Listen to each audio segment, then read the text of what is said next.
Hello and welcome back to Cast Iron, a podcast all about metal. I'm Lewis Clark from UK Scum Scene, and I'm joined once again by my cohort, Alan Williamson from 5 out of 10. Hello, Alan.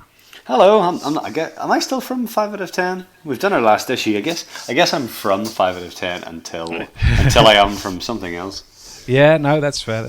Oh, I think reasonably vegan. Exactly. Going forward. Definitely, yes. I'm Alan from Reasonably Vegan, although that also feels like a lie because Jess does most of the posts on it.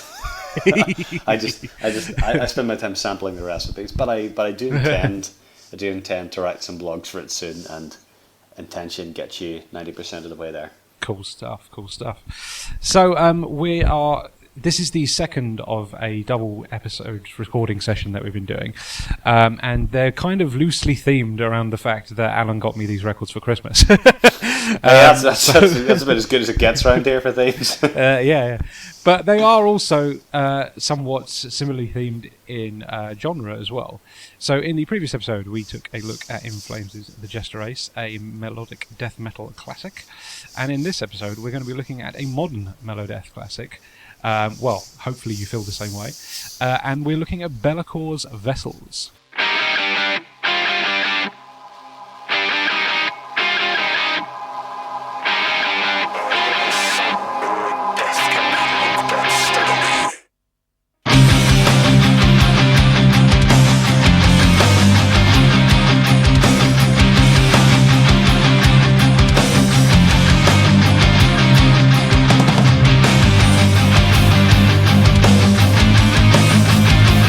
So then, Vessels. Talk us through this, Alan. Well, I first heard about Be'lakor from my brother Mark, who got me an album of theirs called Stone's Reach, which was so indie that the album cover is from DeviantArt. Really? Yeah. So they are a somewhat niche melodeath band from Melbourne. Vessels is their fourth album. And we have no idea how to cover this because we usually go through it track by track and we pick out bits and break it down and we talk about what we like and we don't like. And we put in little excerpts of songs, but this album is different. And it's different partly because all of the tracks are exceptionally long and they've all got so many ideas in them, but also because this feels like a cohesive suite. And as I listened through this, whenever I was frantically cleaning my flat ahead of the move, I thought, it's not so much bits, it's not so much songs. You go, oh yeah, this is a good song. You know, this is a good 4-minute chunk of music. I really enjoy the whole thing end to end, and because I've listened to the whole thing end to end, it's kind of muddied together. And it's not an album that's written in songs, so it's totally broken the way in which we actually record these episodes. So we're going to try and do a more end-to-end thing where we talk a bit about we'll talk about songs and pick out bits that we really like and how it makes us feel, but it's probably going to be more of a open-ended discussion about how it brings these moments together and what the general mood of it is. Yeah, no, definitely. I think the takeaway from this episode should be that Be'lakor's Vessels is an album. You listen to it as an album, you listen to it as one cohesive piece. It is definitely written as one cohesive piece, and I think you get the most of it listening to it from start to finish. That's not to say that, there aren't great moments in amongst the tracks and things like that. There are probably moments that some people will prefer to others. But at the same time, the movement of this record, the way it flows, the journey it takes you on is very much a cohesive experience. And I think to get the most out of it, you should probably experience it that way. It's totally been the way I've been approaching it. If I put it on, it gets played to completion. It's a really, really strong record, and it's doing something different. There's a bit of a crossover in genre with this one. So we have spoken about the fact that it uses, it heavily draws from melodic death metal, but it's an incredibly progressive album as well, and it takes a lot from sort of classic prog rock, and a lot of the melody, and sort of there's lots of moments on this album which are almost acoustic, backed with moments of heavy instrumentation. They thread in and out of each other, with a sort of effortless flow, and it's a very interesting record. It's doing something that's ever so slightly different, but at the same time it's drawing from guitar-based music, whether that's prog rock or whether it's melodeath.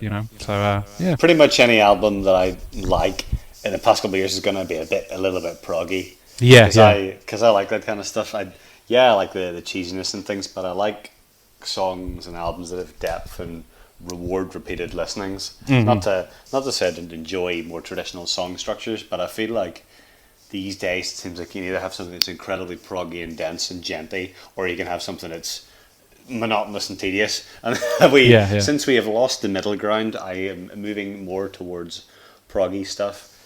So looking at some of the albums I like from this year, I really like the new Mastodon album, Emperor of Sand.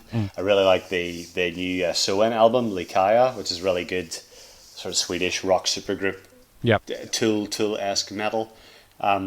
And there's another one, if you want some melodeath, there's Mors Principium Est. I have another album called Embers of a Dying World, which I've listened to a little bit. It seems pretty fun. But it's all fairly... It's got a lot to it. Yeah, no, absolutely.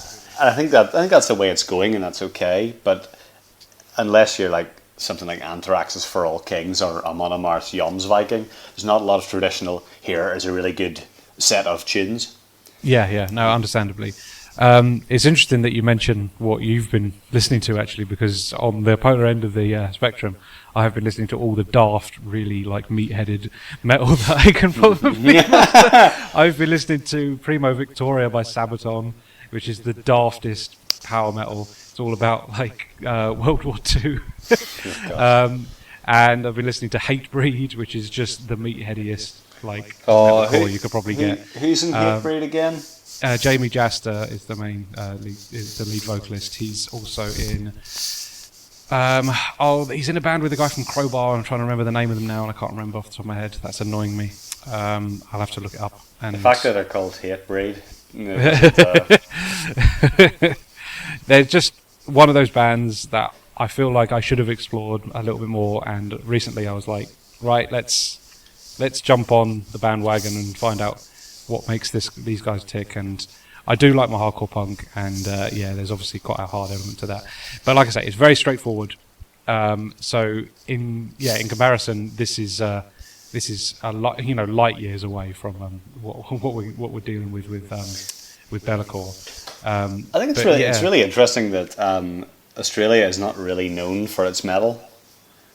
Which sucks because I'm moving there, so I'll be rocking back and forth listening to the British I don't know, classics, to be honest with you, because I definitely experience I know one person in particular who is absolutely like he loves like trying to find Australian bands in particular, and I've learned a little bit through him. I mean, I mainly kind of know sort of Parkway Drive, to be honest with you. Yeah, they'd be the biggest sort of and they're sort of core band one.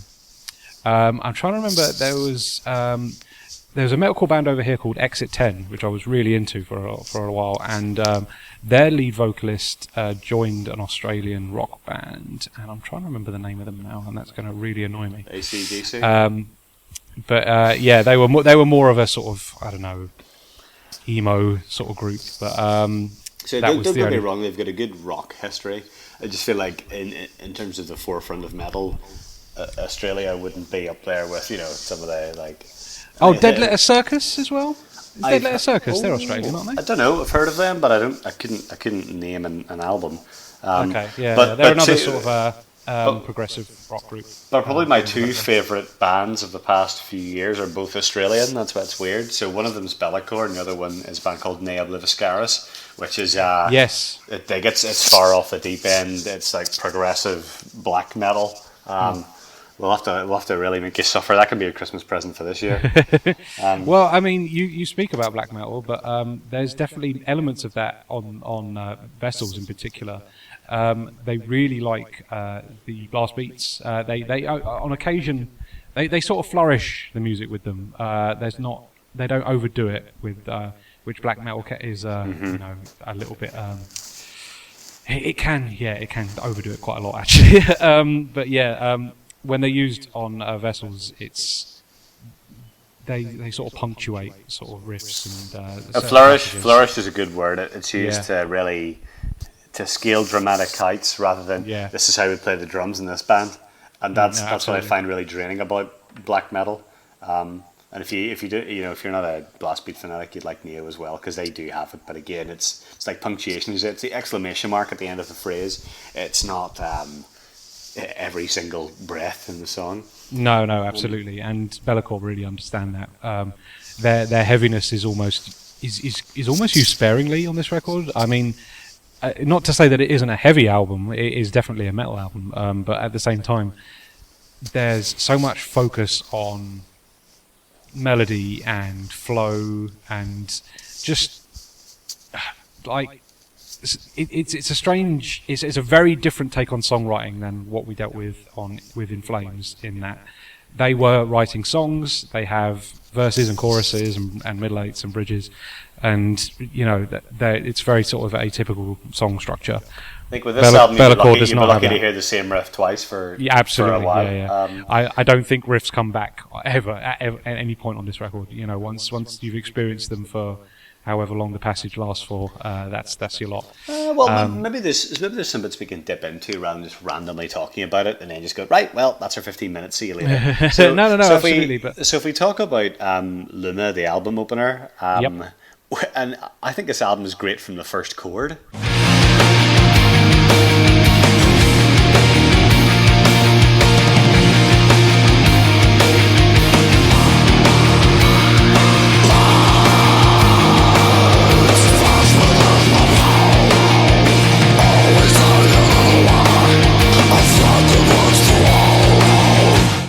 Oh, absolutely. And I heard it and I was like, wow, this feels really special. And it's a really simple, like, da-na-na-na, da-na-na-na.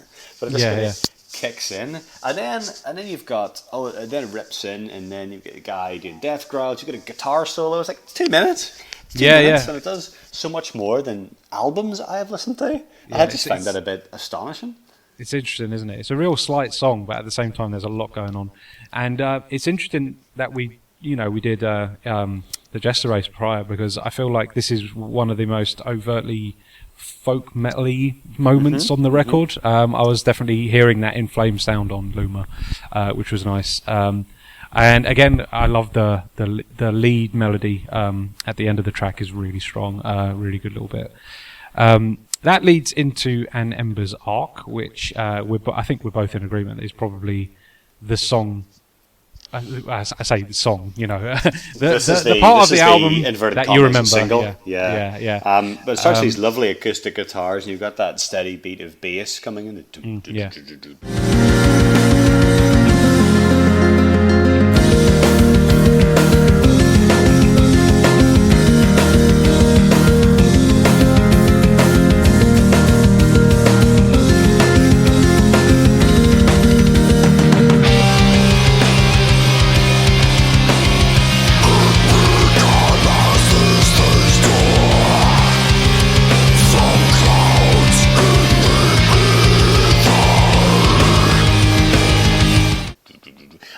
And you've got a harp.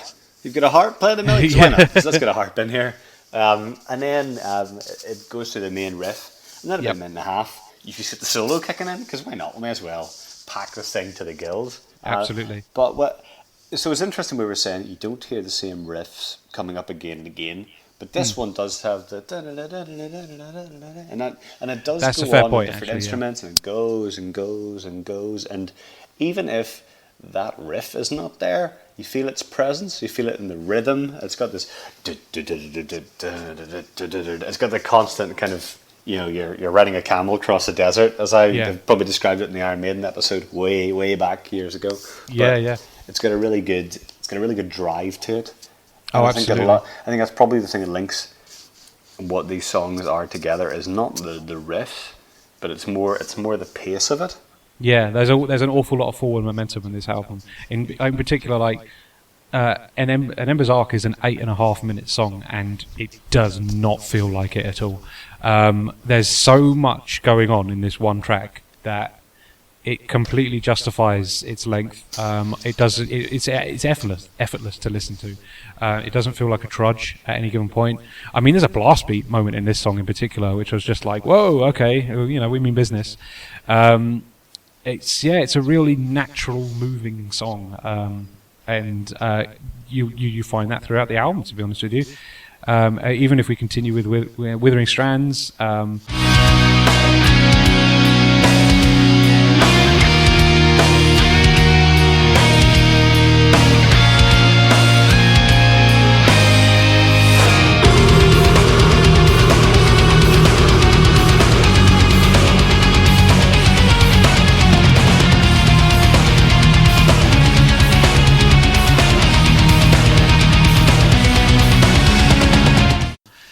Again, there's some outstanding riffs on this. The one at 2 minutes 20, I was just like, oh, head was banging.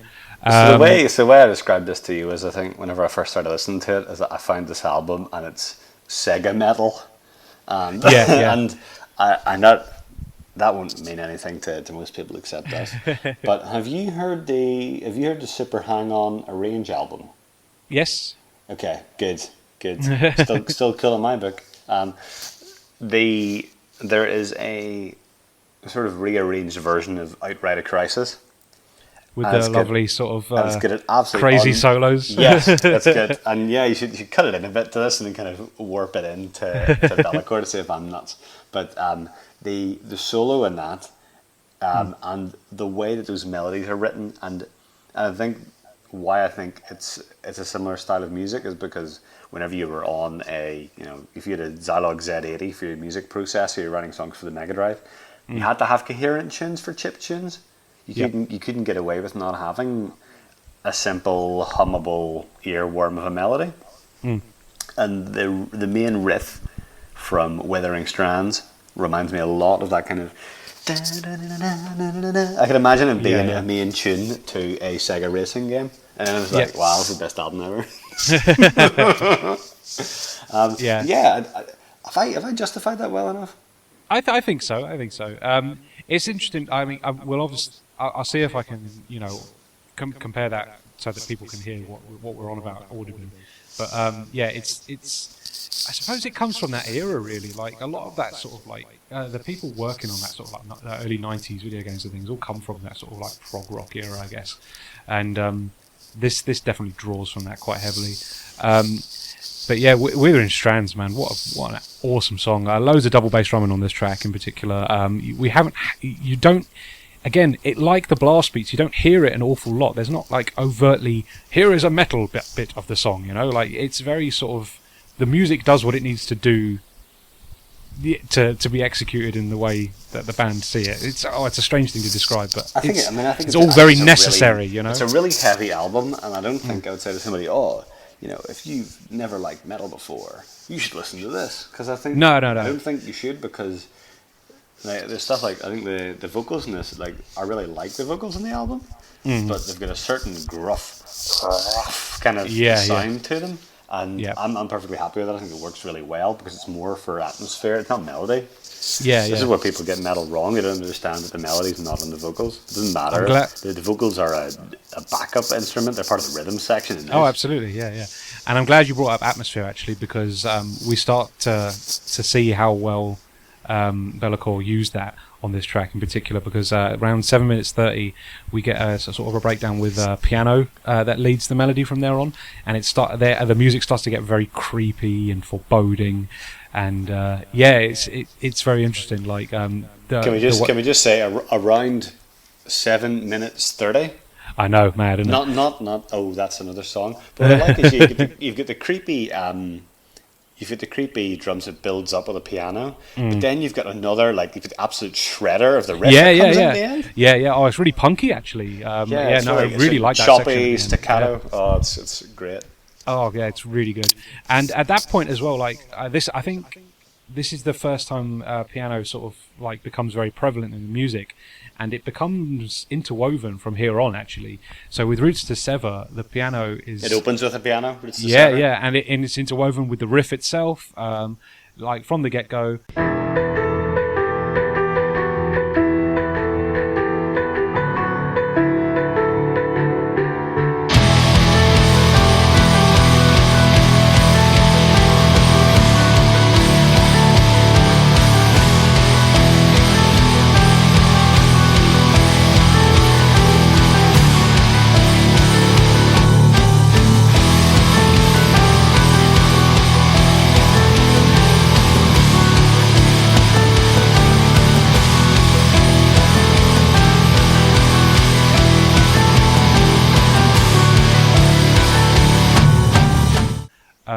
And again, it does one of those lovely things that I really like with metal music, and there's a tremolo pick riff from 1 minute, and I was just like, oh yes, okay, so we've had this lovely atmospheric piano-led introduction, and then it's like, right, let's go to town with this, and it was just, oh, I love tremolo picking. I think the best way to cover this album is just for you to chop in all the best bits. Like the absolutely batty last couple of minutes of Withering Strands, and then how it does that beautiful piano, and then the guitar comes in with exactly the same thing, but not. It's complementary. Then the two are interplaying with each other. And just Oh, it's really well done.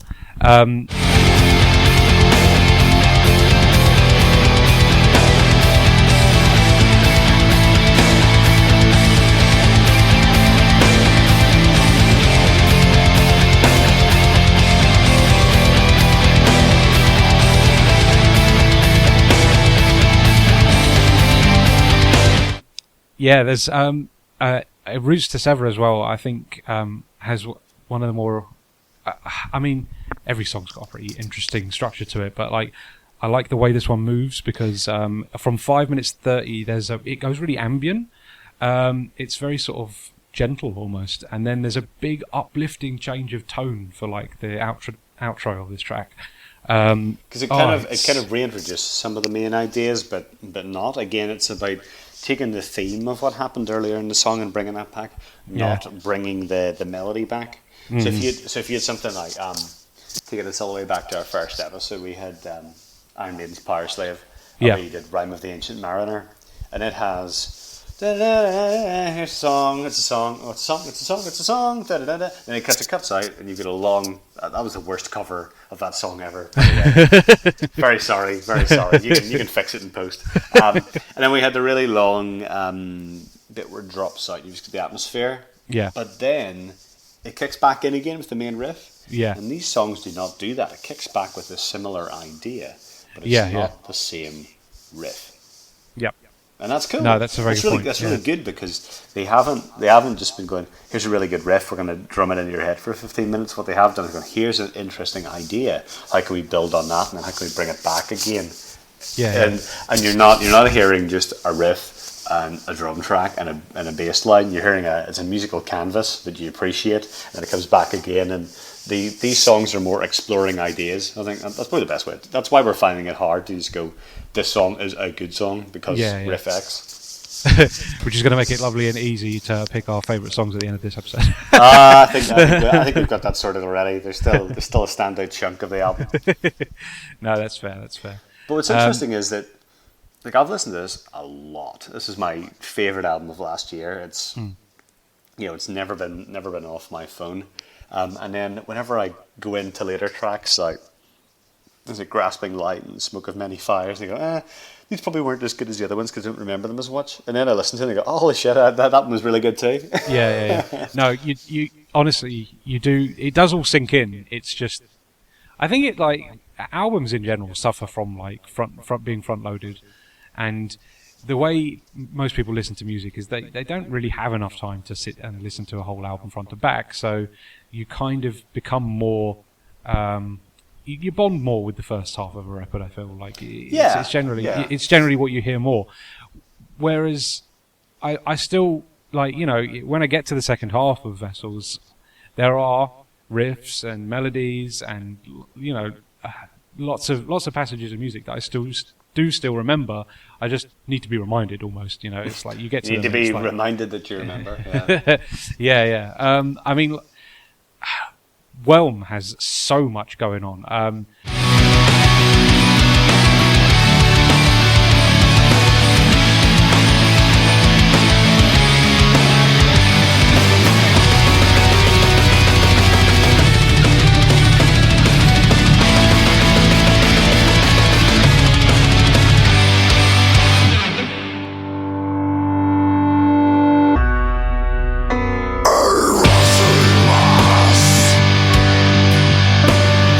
Fire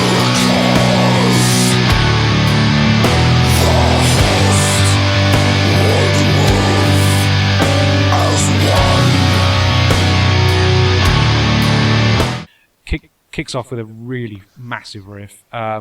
Guitar work is absolutely solid throughout this record. It's just so creative and varied. We get blast beats and double bass drumming from 1 minute to 20. Piano returns again. We get lovely piano melodies. It makes everything really somber and reflective. We get some almost like flamenco style acoustic guitars on this song as well. There's a passage around sort of 3 minutes 40. But what I find so memorable about this song is the really, really big omni breakdown at about 4 minutes in. Yeah. So you get the flamenco bit, and then you've really got nothing apart from a little bit of distortion, and then the guitar kicks goes da-da-da-da, da-da-da, da-da-da, and that goes on for a really long time, but it feels so epic. It's really crushing. I don't know how they can do that much with like a couple of guitars and drums, and you can hear the distortion coming in, that sort of feedback. That to me is just beautiful, and I love that way that evolves over the course of a good minute or two. Yeah, and as well, like this track, I wouldn't say was as overtly long as the others. I mean, it's still 7 minutes odd, but it again, like there's so much happening, like. It completely justifies the length of the song. Like 5 minutes 40, there's an amazing moment that follows what you were just talking, where the outro, the piano comes back, and there's this really sort of harrowing screaming that goes with the atmosphere, and it's just bleak. Oh, it's so horrible, but at the same time, I just enjoy the atmosphere it's creating. It's an amazing piece of music. Did you have that strange screaming noise that sounds a bit like an eagle? I don't know if it sounds roots to sever that. I know what you're on about. It's got a strange echo. Yeah, you can cut that in, otherwise I'm going to sound insane. But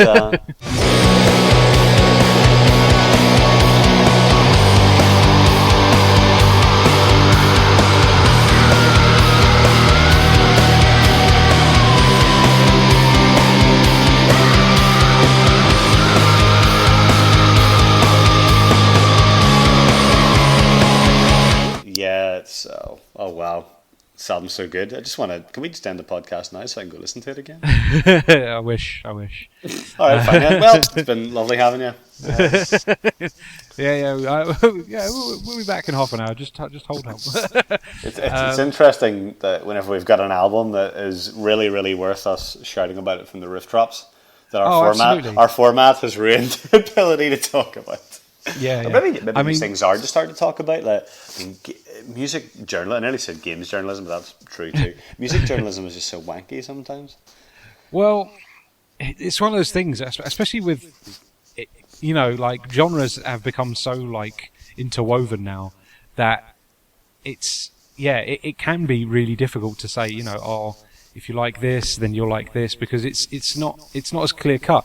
To the point that, like, when we get to recommendations later, two of the albums I've chosen are a bit left field, I guess. One of them in particular, because it's so difficult to compare things to something that's so unique. You really do have to pick up on certain styles and techniques and things that are used a little bit broadly, because otherwise, where's the jump on point? How do you get into a band like Be'lakor without saying, like, look, okay, you're gonna need to explore melodeath, you're gonna need to explore prog rock, you're gonna need to explore black metal ever so slowly. Otherwise, it's just a case of being really open-minded. I think this is the kind of album you just give to someone you love, and you say, listen to this, you prick. You just need somebody you respect. What we should do is we should dedicate the rest of our lives to getting everybody's respect in metal, so that every time a new Be'lakor album comes out, we can just give it to 5 random friends, thrust it into their hands, and say, "Listen to this, yeah, prick." Well, hopefully, even if doing this episode exposes a couple more people to Be'lakor, I think it was totally worth doing, because this is such an accomplished piece of music. I mean, for a band that, they're obviously not reaching as big an audience as some of the metal bands that are in the West. It deserves to be given its place, because this feels like a real, natural progression for melodic death metal. It's again like it's blending it with another genre. It's making it doing something a little bit more interesting, and I do want more people to experience this sort of thing. It's such a so there are such a bands varied that are record. doing, there are bands that are doing more progressive melodic death metal.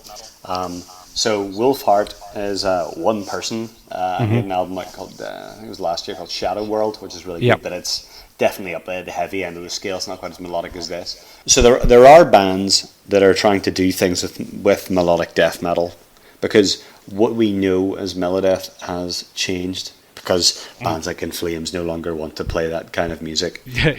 So someone like Insomnium, they do a more progressive take on melodic metal, but where I find their recent stuff lacking, and where I find this album in particular by Be'lakor really good, is that the Insomnium stuff's a bit morose and meandering and almost pretentious.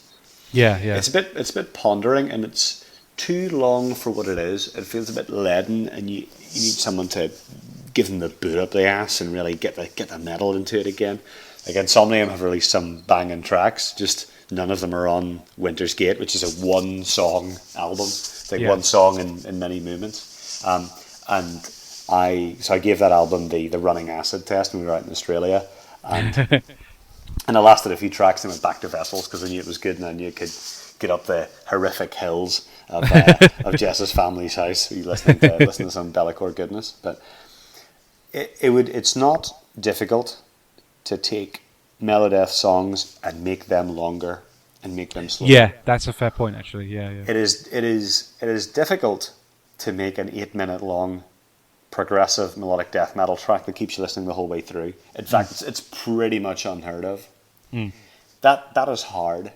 It is astonishing to have an entire album of tracks like this. Each one worth a listen. New things coming in all the time. Like we talked about Whelm. We've got the Mondo breakdowns, the totally crushing, shredding riffs, mega drums coming in.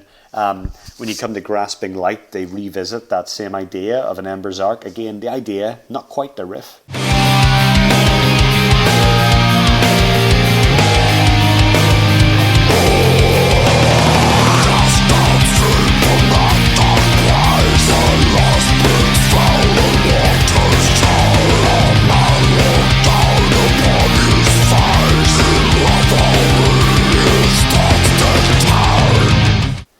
But it's the same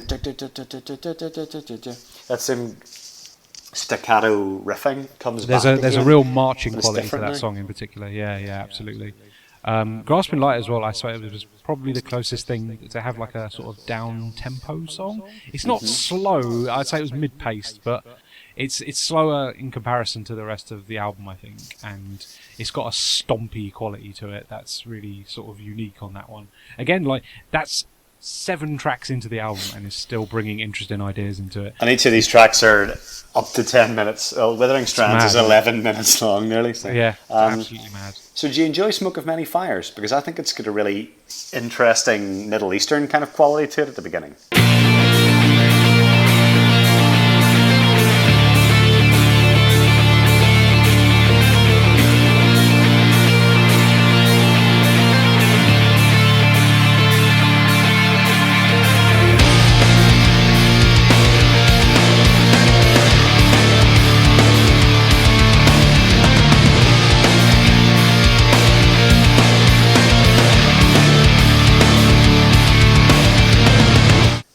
I love Smoke on Many Fires. Really strong melody, kicking it off. I like the way all the instruments go silent except the guitar after the introduction. Yes. And then they all come back in together, and it's just so powerful. And I think it's got my favourite riff on the record, actually, 5 minutes in. I love that we're like, it's got my favourite. 5 minutes in, you'll find this riff. Yeah. But again, like that's just the way it's structured, you know, it's mad. What are they doing to the guitar?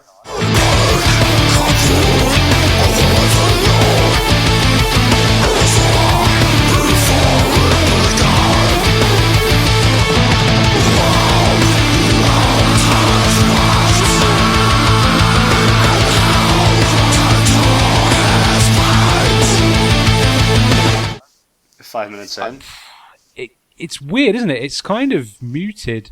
I don't know. Are they playing it through like a megaphone or something? It sounds somewhat electronic. It sounds like when you've got these bands that try to do like cheesy dubstep, electronic-y stuff. This is how I want it done. I want the whole album where all the riffs sound like this. It's a really interesting sound, isn't it? Yeah. It reminds me of that, like you said, kind of palm-muted way, like Him Soul on Fire, the big fat bass riff. You know, something's not quite right, and they've totally fattened it up. Kind of an interesting, slightly electronic sound, and then it does. But 5.5 minutes into the song, that is sort of synthy, beaty, EDM type stuff. Mm-hmm. Oh, it's. But I don't know what they're doing with that, but it sounds so good. Oh, it's just a solid piece of music. It's really, really good. This album, man.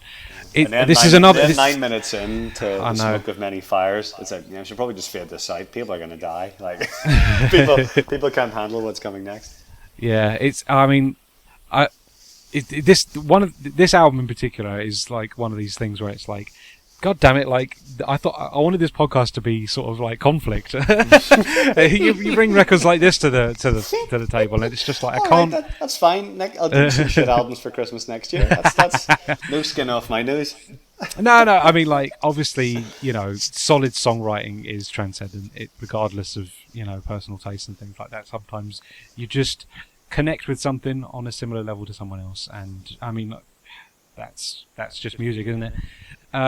But yeah, I absolutely adore this album. I think it's probably going to become one of my favourites. I still haven't really listened to it enough for it to properly, sink in and become a mainstay of my personal listening. But god damn, like there's nothing bad I can say about it, to be honest with you. I mean, like if I wanted to level something critically at it, I'd say A Thread Dissolves feels a little bit wishy-washy. It's just one riff that happens for an interlude.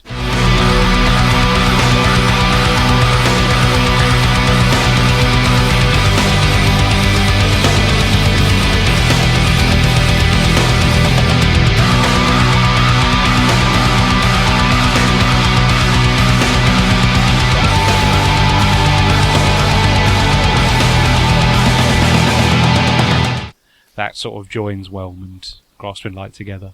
It didn't feel like it needed to be its own track. It probably could have been pasted on the end of Whelm, maybe. But then again, Whelm is already how long? 7 minutes 20. Yeah. So yeah, maybe they didn't need to add another 3 minutes to that.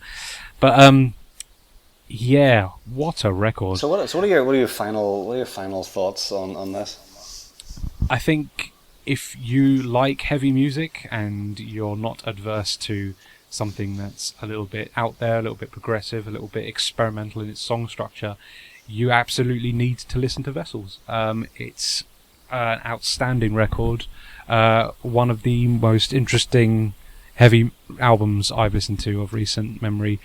Very unique.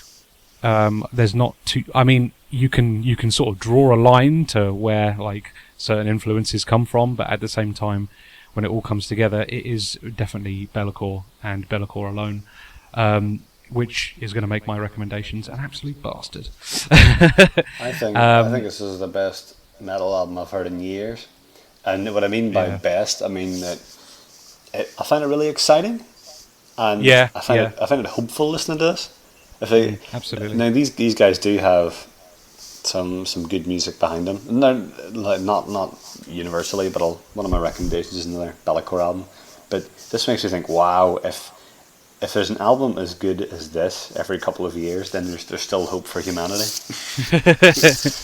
Yeah, no, that's fair. I think the last time I heard an album this exciting was probably Soilwork's The Living Infinite a few years ago. That's the last really, really good melodeath album. But this is next level stuff. I want to meet these guys in Melbourne and just hug them and go thank you.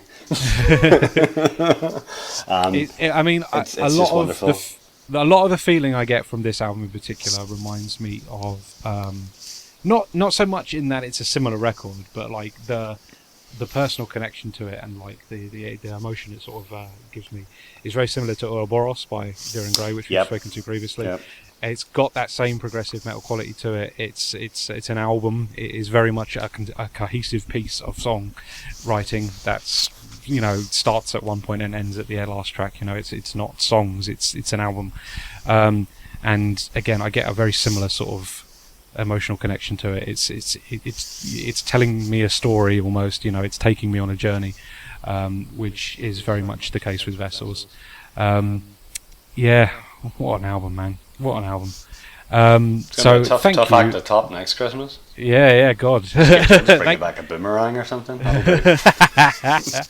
But honestly, like, thank you very much for exposing me to this because, like, goddamn. I think after Dir and Grey, this is me returning the favour after Ouroboros, so ball's back in your court for the next one. So, I think your favourite track is probably the same as my favourite track, which is Withering Strands. It's not. It's not? Oh, man. My favourite was Roots to Sever. Oh. But as we've discussed, you know, it's like picking from your favourite kids. Yeah, it's... There's it's just so, like... There's so many outstanding moments through every single song of this album. You're not really picking a song. You know, you're picking like the bits that you liked the most. Yeah, true. Yeah, that was always going to be a difficult one, I think. And yeah, I think for whatever reason, just there's something about Roots to Sever I really like. I like the fact that the riff's amazing. I think it's the atmosphere in that one. You know, it really does hit that home. Like once the piano sort of becomes a part of the actual song instead of it just being like a little twinkly bit there, and then we move back into the main sort of metal instrumentation. It is definitely, you know, the riff is happening at the same time as the piano is being played. It's being interwoven, and there's a feeling, you know, it gives you like a real sort of somber sort of tone that is just unique to it. And I think as well, like, it's got tremolo picking in it, so I was always going to be like, there you go. That's the way to my heart. You're a tough man to please. So, I think Roots to Sever is probably the best riff on the album, but I like Withering Strands because it reminds me of playing 1990 Sega games, and that's a perfectly valid reason. Yeah, I can agree with that. So what are you going to recommend off the back of this? Right, well, there is one band in particular who I don't know if they take influence from them or, you know, they've been influenced by Be'lakor. I don't know what the connection is because they're making records at the moment. Their first album came out in 2011, so they're running at a very similar time frame to Bellacor's career. So I don't know if there's any crossover at all, but they do sound very similar, and that's why I'm going to recommend Metazoa by Cormorant. Which I think I have recommended on another episode. I think it might be the Dir and Grey one. But this is probably the closest you're going to find to another band that sound like Be'lakor. Metazoa is an amazing album, a progressive metal album that sort of like takes bits from folk metal and sort of just it melds it all together into this lovely cohesive package. A real journey. I think Cormorant have 3 albums under their belt now. I'd connect with Metazoa a little bit more than the others. Not to say that the others are bad records in the slightest. Great records as well. Earth Diver has a particularly nice cover. Earth Diver is a great album. Dwellings is a fantastic record as well. And I have to say that because my name's in the credits. So. What? Okay. Whoa. Okay. Detail. Oh, basically, it was a case of because Cormorant are an independent band and they produce all their own records themselves, the CDs anyway. The part of the deal with Dwellings was that if you pre-ordered it in advance, you helped fund the actual recording and creation of the record, and you got a thank you note as well. So, that's nice. That's why I'm in that one. But yeah, Metazoa is the one that introduced me to them. It's a fantastic record. If you like progressive metal, you should definitely check it out. I'm downloading it as we speak for my next run. The other recommendation is a little bit left field because, unfortunately, there's not too much else like Be'lakor I've got in my record collection. So I'm going to draw from Evil, for my second recommendation. I'm going to pick Infected Nation, which is, again, another crossover thing. It's kind of dealing with progressive metal, but at the same time it's crossing it over with thrash. There are some incredibly long songs on Infected Nation, and I feel like they justify their length by being interesting, and there's just always something happening. The main difference between this and Bellacore is the speed of it. Evil are a thrash band, they play fast. Bellacore are not a particularly fast metal band. Their music is quite mid-paced and sort of thoughtful and a little bit more considered, whereas Evil are like, let's be heavy. But at the same time, Infected Nation is a very interesting record. It's doing a lot of progressive things that reminded me of passages on Vessels, and I think it's worth checking out as well. It's a really interesting record. Great cover artwork as well, by the way, one of my favourites. Awesome album artwork. So yeah, there you go. That's my recommendations. So I've got two for you. The first one is another Bellacore album, and the reason for that is Vessels is their fourth album. Mm-hmm. And the other one you really need to listen to if you like this is called Stone's Reach. This is the one with the DeviantArt cover, and it is a similar level of quality, but not quite as good as Vessels. You've got some insanely catchy riffs, similar stuff, not quite as refined. If you like that, you'll like this. It's really good fun. And then I've also decided to recommend another Australian band, one I've mentioned, which is Nea Bliviscaris, and the album's called Portal of Eye. So Neo have two albums. They are another indie Australian rock group. They're they're like progressive black metal stuff. They're very nice guys. I saw them in London, and the drummer sold me a t-shirt, so they still sell their own merch. That's how indie they are. They got two albums, Portal of Eye and Citadel. The Citadel is similar to Vessels in that it feels like one coherent movement, if you like. Yeah. So there's only really two songs on it, but they're 15-20 minute beasts. I think Portal of Eye will give you a more well-rounded idea of what the band is about. They're both really good albums, and Citadel was like my favourite album of 2014, 2015, whenever it came out, 2014 possibly. Portal of Eye is really good. Some absolutely fantastic drumming, really epic environments. There's still loads of really good riffs. There's blast beats, there's screaming, there's headbangy bits. It's got a lot in there. It's really good fun, but it's another very deep, progressive, somewhat melodic death metal record that I think that the people will have a lot of fun with. So get into it, and if you like it, you can even support them on Patreon, which is cool. That's a cool idea. The Nea Bluminati, they call their supporters. Oh, that's interesting. How do they do their rewards? What do they like? Are they always working on songs and then they fire them out on Patreon? I don't know. Honestly, I just chipped them a few quid for a while, and I don't know how they used it. I just think, I like your music. Why not? So you pay a certain amount per month, and I'm just looking at the page now. Basically, if you pay $5 a month, you get early access to new music, tour videos, access to exclusive merchandise. You get videos of them recording new albums in the studio, and so that's really interesting. So it's I've never seen a band use Patreon, so I'm fully in support of that. That's really cool. But what's really cool about them is they have a full-time violin player. Oh wow! Okay. So their clean vocalist also plays the violin. It's got very strong folky influence to it that I really like. And it sounds like it could go either way, but it's really outstanding stuff. It's really technically good, but it's also really beautiful musicality to it. Like they're proper songs, they're well thought through. It's just really outstanding music. They really do deserve your support and praise. Well, my interest has certainly been piqued. That sounds. You had my curiosity. Sounds very interesting. Yeah. Now you have my attention. So, if people think that we are worthy of praise, Lewis, where should they go and what should they do? They should go to castironshow.co.uk where you can get all our back catalogue. Please subscribe on iTunes and give us a rating and help us move up the charts. We'd like the exposure. That would really help our podcast move forward. We'd like to be on the charts. That would be a good start. Yeah, absolutely. You can follow us on Twitter at Cast Iron Show. You can get us on Facebook at facebook.com/Cast Iron Show. And now you can also get us on Instagram, where we'll be posting photos from gigs and our own personal collections of music. Just letting you know what we're getting on. There's a lovely photo of us from Alan's leaving party recently, where we got the photo together. Oh yeah, I'm going to put that up. That's going to be the first shot on Instagram. Absolutely. So please, that's Instagram at Cast Iron Show if you want to grab us there as well.